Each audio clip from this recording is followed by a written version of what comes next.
Hello, my name is Pastor Bob McCoy. Halo, nama saya Pendeta Bob McCoy. I live in Michigan in the U.S. Saya tinggal di Michigan di Amerika Serikat. I am married and have 2 children. Saya telah menikah dan mempunyai 2 orang anak. I'm very happy to have a chance to share with you today Saya sungguh sangat senang mendapat kesempatan untuk berbagi dengan saudara sekarang ini and continue our study on prayer. dan melanjutkan pelajaran kita tentang doa. Today I will be sharing something with you Dan hari ini saya ingin berbagi dengan saudara tentang sesuatu that I learned from an older man of God, yang saya telah pelajari dari seorang hamba Tuhan yang sudah tua. and it has helped me very much in my prayer life. Dan ini sungguh sangat menolong saya di dalam kehidupan doa saya, And that is to pray categorically, yaitu dengan berdoa secara kategori atau kelompok, to pray with an order. yaitu berdoa secara berurutan atau beraturan. Before we start though, Sebelum kita mulai hal itu, I'd like to look at a scripture with you saya ingin kita melihat di dalam ayat firman Tuhan bersama saudara that explains why we need to do this. yang menjelaskan kenapa kita harus melakukan hal ini.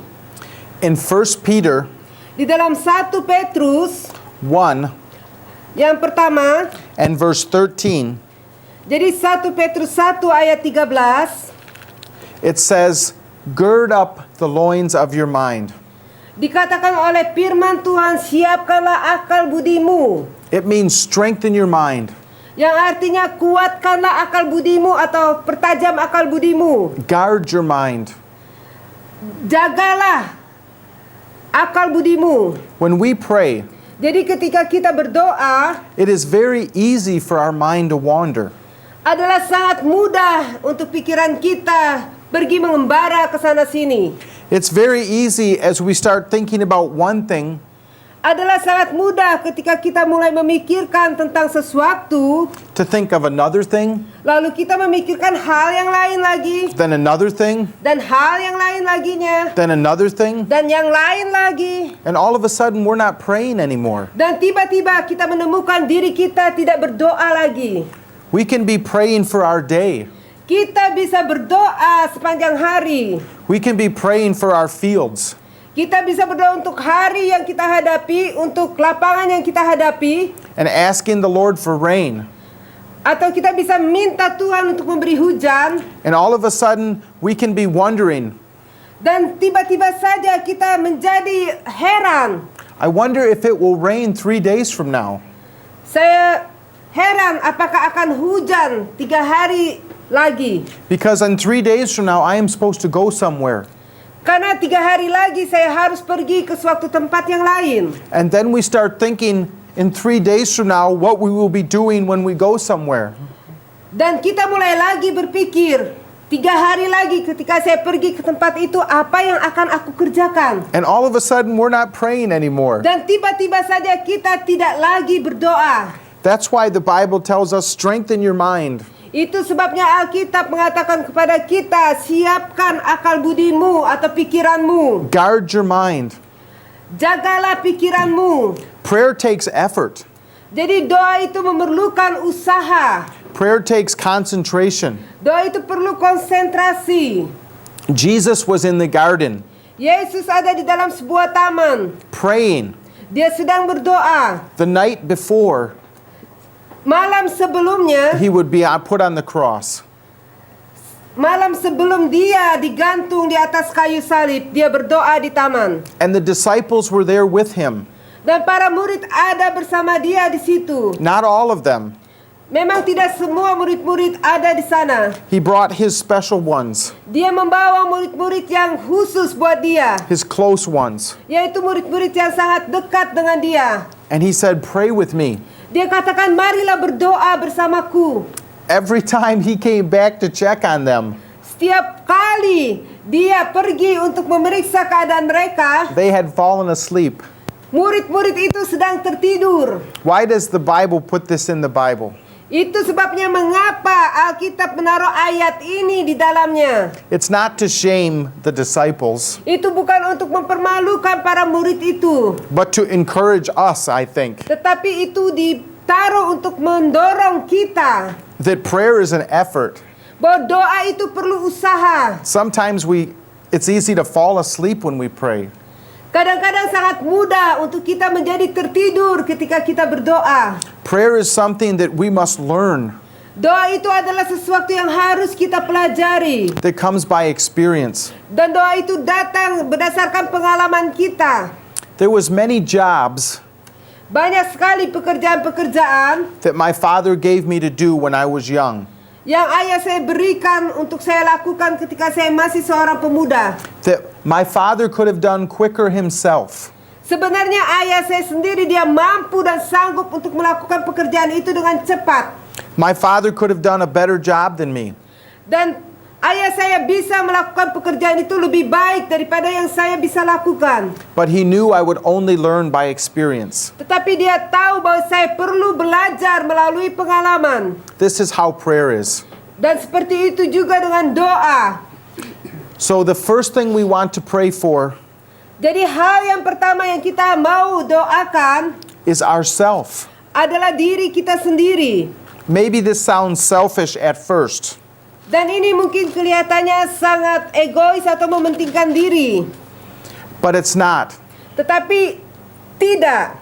It says in Matthew 16:26, Dikatakan di dalam Matius 16 ayat yang ke-26, "What is a man profited if he gains the whole world apakah faedahnya bagi seorang manusia jikalau dia memiliki seluruh dunia ini, and loses his own soul? tetapi dia kehilangan nyawanya sendiri? Or what will a man give in exchange for his soul?" Lalu apakah yang bisa diberikan manusia itu untuk menggantikan nyawanya? Why do we need to pray for ourselves first? Itu sebabnya mengapa kita perlu untuk berdoa buat diri kita sendiri lebih dahulu. Because what good is it to pray for everything else Jadi apakah baiknya untuk berdoa untuk segala sesuatu if our own heart is not right with God? jikalau hati kita sendiri secara pribadi tidak benar di hadapan Tuhan?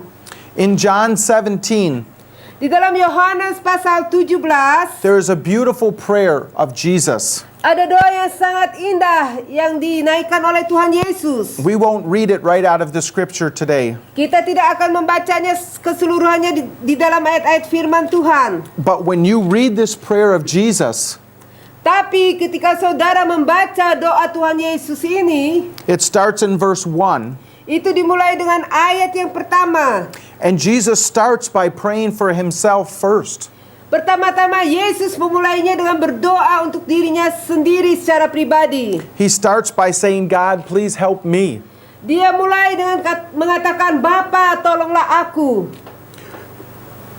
In the book of Matthew, Di dalam buku Matius, Jesus encourages us in chapter 6 Yesus mendorong kita di dalam pasal yang ke-6 tadi, that if we don't forgive other people of their trespasses, jikalau kita tidak bisa mengampuni kesalahan-kesalahan orang lain, how will God forgive us of our trespasses? bagaimana Tuhan bisa mengampuni kesalahan-kesalahan kita?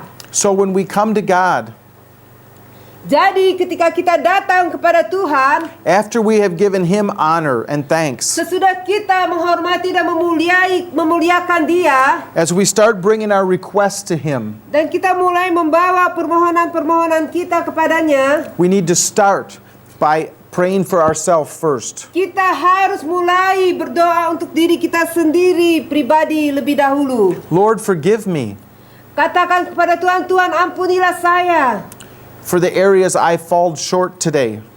di daerah-daerah kehidupan saya di mana saya sudah gagal atau melakukan kesalahan. Forgive me Ampuni saya for the words that I should not have said. perkataan-perkataan yang seharusnya tidak saya ucapkan. Help me to be right in my heart Tolong supaya saya menjadi benar di dalam hati saya, so that I can lead others supaya saya bisa memimpin orang-orang lain to your truth. kepada kebenaran-Mu. When I came to Indonesia, Ketika saya datang ke Indonesia, we flew on an airplane. kami terbang dengan pesawat udara. And when you fly on an airplane, Ketika saudara terbang dengan pesawat udara, before you take off, sebelum saudara mendarat, they give you special instructions biasanya mereka memberikan instruksi yang khusus buat saudara. in case of an emergency. Jikalau terjadi emergency atau kecelakaan, one of the things they might tell you salah satu hal yang mereka ajarkan kepada saudara atau katakan, is that if the plane crashes in the water, dikatakan jikalau pesawat itu kecelakaan di dalam air atau jatuh dalam air, there's a life jacket under your seat. di situ ada pelampung di bawah kursi saudara. When you start thinking about the plane crashing in the water, Ketika saudara mulai berpikir bahwa pesawat ini akan jatuh ke air, it helps you want to pray. dan itu akan menolong saudara untuk berdoa. Another thing they tell you Dan hal lain yang mereka katakan kepada saudara, is that if you are way up in the air jikalau engkau ada di atas udara and the plane loses its pressure inside, dan pesawat itu mengalami gangguan dalam tekanan udara di dalamnya, that there will be oxygen masks that fall from the ceiling. maka akan ada masker oksigen yang akan turun secara otomatis dari atas pesawat itu. They tell you always put your own oxygen mask on first. Dan mereka selalu mengatakan, saudara harus memakai masker oksigen itu lebih dahulu untuk diri saudara sendiri, Before you help the people around you. sebelum saudara menolong orang-orang di sekeliling saudara. Otherwise, you will not be conscious. Kalau tidak, maka saudara tidak akan sadarkan diri. You will not be able to help anyone Dan around saudara you. tidak akan sanggup untuk menolong orang-orang lainnya. Why do we pray for ourselves first? Itu sebabnya mengapa kita harus berdoa untuk diri kita sendiri lebih dahulu. So that we can be spiritually healthy. Supaya kita bisa sehat secara rohani. So that we can be able to help those around Dan us. supaya kita bisa sanggup untuk menolong orang-orang lain yang ada di sekeliling kita. The second thing we want to pray for Dan hal yang kedua yang kita mau doakan adalah is our family. keluarga kita sendiri. Our family is so important to God. Keluarga kita adalah sangat penting buat Tuhan. God put us in a family for a reason. Tuhan menaruh kita di dalam keluarga karena Dia mempunyai alasan untuk itu. God put many chapters in the Bible just explaining families. Tuhan menaruh banyak sekali pasal-pasal di dalam Alkitab yang menerangkan tentang keluarga. Families are so important to God. Keluarga sangat penting buat Tuhan. I would like to read to you out of 1 Timothy Saya ingin membaca bersama saudara di dalam 1 Timotius chapter 3, pasal yang ketiga, starting in verse 4. mulai dengan ayat yang keempat. It's talking about those who will be leaders. Ini berbicara tentang orang-orang yang menjadi pemimpin.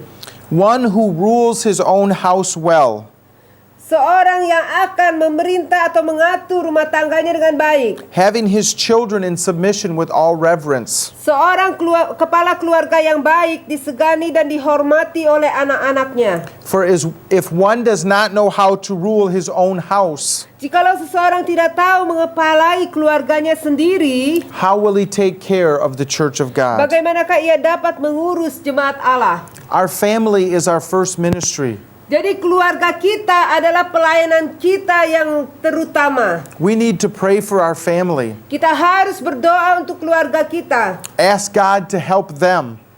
Minta kepada Tuhan untuk menolong mereka. We need to ask God to help us. Kita perlu meminta Tuhan untuk menolong kita. If you are a man, Jikalau saudara adalah seorang pria, pray, Lord, help me to be a good father. saudara bisa berdoa dan minta Tuhan untuk menjadikan saudara seorang bapa yang baik. Help me not to be angry with my children. Tolong supaya saya tidak menjadi marah dengan anak-anak saya. Help me to be a good husband. Tolong saya menjadi seorang suami yang baik. Help me to understand my wife. Tolong supaya saya bisa mengerti istri saya. Help me to love her Tolong saya untuk mengasihi istri saya. as Christ loved the church. Seperti Kristus mengasihi gerejanya. It says in 1 Peter Dikatakan di dalam 1 Petrus 3 pasal 3 and verse 7. ayat yang ke-7. Likewise, you husbands, Demikian juga kamu hai suami-suami, dwell with them with understanding, hiduplah bijaksana dengan istrimu. giving honor to the wife Hormatilah mereka sebagai as to the weaker vessel, sebagai bejana yang lemah and as being heirs together dan sebagai teman pewaris of the grace of life, dari kasih karunia Tuhan that your prayers be not di hindered. dalam kehidupanmu supaya doamu tidak terhalang. If we are at odds with our wife, Jikalau kita bersama dengan istri kita if we are fighting with our wife, dan kita selalu bertengkar satu sama lain, it says here in this verse dikatakan di dalam ayat ini, that it can be a hindrance to our prayers. ini akan menjadi penghalang buat doa-doa kita. What good is it to pray Jadi apa baiknya jikalau kita berdoa for other things untuk hal-hal yang lain, if our prayers are being hindered tetapi doa kita itu terhalang because we are not clear in our heart karena hati kita tidak murni atau suci, between God and our wife? dan antara hubungan kita dengan Tuhan dan istri kita. Or if you are a wife, between God and your husband. Atau jikalau saudara adalah seorang istri, antara saudara dengan Tuhan dan dengan suami saudara. So when I pray, Jadi ketika saya berdoa, I pray for myself first. pertama-tama saya berdoa untuk diri saya sendiri. I pray for my family second. Saya berdoa untuk keluarga saya yang kedua. I pray for my wife. Saya berdoa untuk istri saya. I pray for my children. Saya berdoa untuk anak-anak saya. There's a verse in Luke 2:40 Ada ayat di dalam firman dalam Lukas pasal 2 ayat yang ke-40. and it says that Jesus became strong in spirit. Dikatakan bahwa Yesus menjadi kuat di dalam roh. That's what I want for my kids. Itu yang saya rindukan untuk terjadi di dalam kehidupan anak-anak saya. I want them to be strong in spirit. Saya ingin supaya mereka menjadi kuat di dalam roh. So that is what I pray for them. Itu sebabnya saya berdoa untuk mereka. I mention their names to God every day. Saya menyebutkan nama mereka pribadi-pribadi kepada Tuhan. I ask God that they would not be led into temptation. Setiap hari saya berdoa supaya mereka tidak jatuh ke dalam pencobaan. I ask God that He would deliver them from evil. Saya minta supaya Tuhan melepaskan mereka dari yang jahat. There's a book in the Bible called Job. Ada buku di dalam Alkitab yang bernama buku Ayub. And in this story, Satan was wanting to attack Job. Di dalam cerita ini dikatakan bahwa setan suka sekali untuk menyerang Ayub. But Job was a righteous man. Tapi Ayub adalah orang yang benar di hadapan Tuhan. Job prayed for his family every day. Ayub berdoa setiap hari untuk keluarganya. And it says in this story Dan dikatakan di dalam cerita ini, that Satan was not able to touch Job or his family setan tidak sanggup dan mampu untuk menjamah Ayub dan keluarganya. because God had placed a hedge around them. Karena Tuhan sudah menaruh perlindungannya di sekeliling mereka. In the story, Di dalam cerita ini, God lifted the hedge Tuhan mengangkat seorang kepala for a little bit untuk sementara to prove to Satan untuk membuktikan kepada setan that Job loved him no matter what. Tuhan mengatakan kepada setan bahwa dia melindungi Ayub, dan untuk membuktikan itu kepada setan, dia mengangkat perlindungannya sejenak daripada Ayub. But the fact remains Tetapi kenyataannya adalah tetap, that as long as Job was faithful and loyal, selama Ayub setia kepada Tuhan, there was this hedge around his family maka akan ada selalu perlindungan di tengah-tengah keluarganya. that the enemy could not penetrate. Musuh tidak bisa menembus perlindungan Tuhan untuk dia dan keluarganya. I encourage you, Saya mendorong saudara-saudara, pray a hedge around your family. saudara perlu berdoa untuk perlindungan Tuhan untuk keluarga saudara. Pray a covering. Berdoa untuk Tuhan menyaluti keluarga saudara. God honors that. Tuhan menghormati doa saudara. So I pray for myself first. Jadi pertama-tama saya berdoa untuk diri saya pribadi sendiri. I pray for the members of my family Saya second. berdoa untuk anggota-anggota keluarga saya.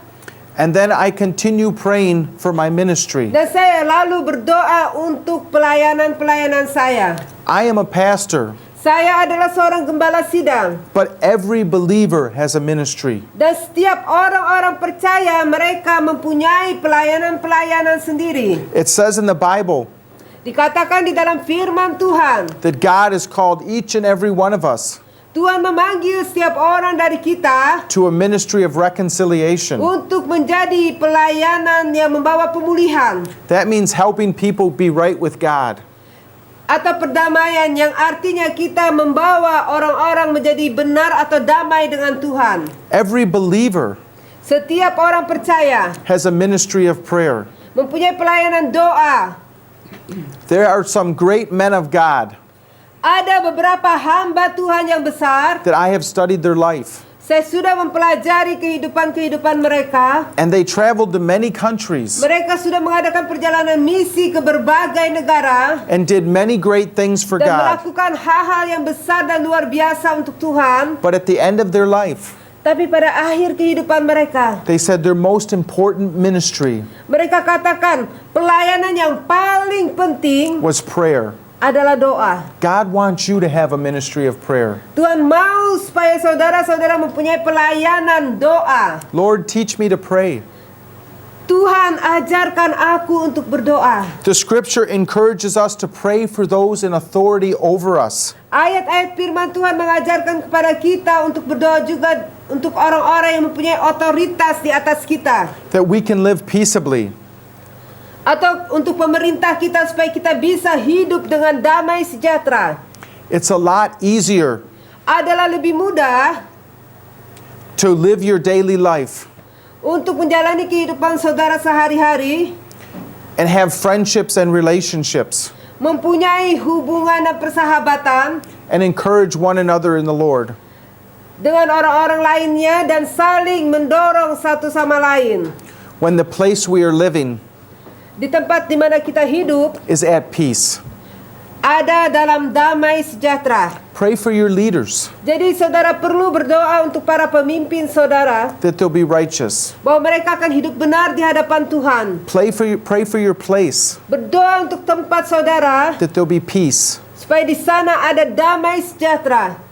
Another thing I pray for Hal lain yang saya doakan adalah is I pray for individuals. saya berdoa untuk pribadi-pribadi. Sometimes somebody will come to me Kadang-kadang ada orang yang datang kepada saya and say, I have a request. dan mereka mengatakan saya ada permohonan doa. Usually when they tell me that, Biasanya ketika mereka datang dan mengatakan hal itu pada saya, I try to pray with them right away. saya akan mencoba untuk berdoa segera dengan mereka. That way I am sure not to forget. Itu untuk meyakinkan saya supaya saya tidak lupa hal itu. But also in my personal prayer time, Tetapi juga di dalam waktu-waktu doa saya secara pribadi, I remember these requests again saya akan ingat permohonan-permohonan doa yang orang-orang itu minta. and I pray for them. Dan saya berdoa untuk mereka. I would encourage you to pray for missionaries. Saya ingin mendorong saudara untuk mendoakan para utusan Injil. Pray for those going around sharing the love of God. Berdoa untuk orang-orang utusan Injil ini yang pergi berkeliling dunia untuk memberitakan dan membagi kasih dari Tuhan. You may not have an opportunity Saudara secara pribadi mungkin tidak mempunyai kesempatan seperti yang mereka lakukan to go to other countries untuk pergi ke negara-negara yang lain and share the love of God. dan membagikan kasih daripada Tuhan. But if you pray Tetapi jikalau saudara berdoa for people who are doing that, untuk orang-orang yang telah melakukan itu, you will have an inheritance in the kingdom of maka heaven. saudara akan mempunyai warisan di dalam kerajaan surga. I would encourage you to pray Saya ingin mendorong saudara untuk berdoa for your pastor, untuk gembala sidang saudara, for your spiritual leaders, untuk pemimpin-pemimpin rohani saudara, for those encouraging you in the faith. untuk orang-orang yang mendorong saudara di dalam pertumbuhan iman saudara. They need prayers. Mereka perlu doa. It says in the Bible Dikatakan di dalam firman Tuhan, that we don't wrestle against flesh and blood, kita bergumul tidak melawan darah dan daging, but against principalities and powers tetapi kita bergumul melawan penguasa-penguasa di udara and spiritual wickedness in high places. dan roh-roh jahat yang ada di tempat tersembunyi. People who are leaders Orang-orang yang menjadi pemimpin, are under attack. biasanya mereka ada di bawah serangan-serangan. They need your prayers. Itu sebabnya mereka perlu doa-doa saudara. Besides that, Di samping itu, someday God wants to make you a leader.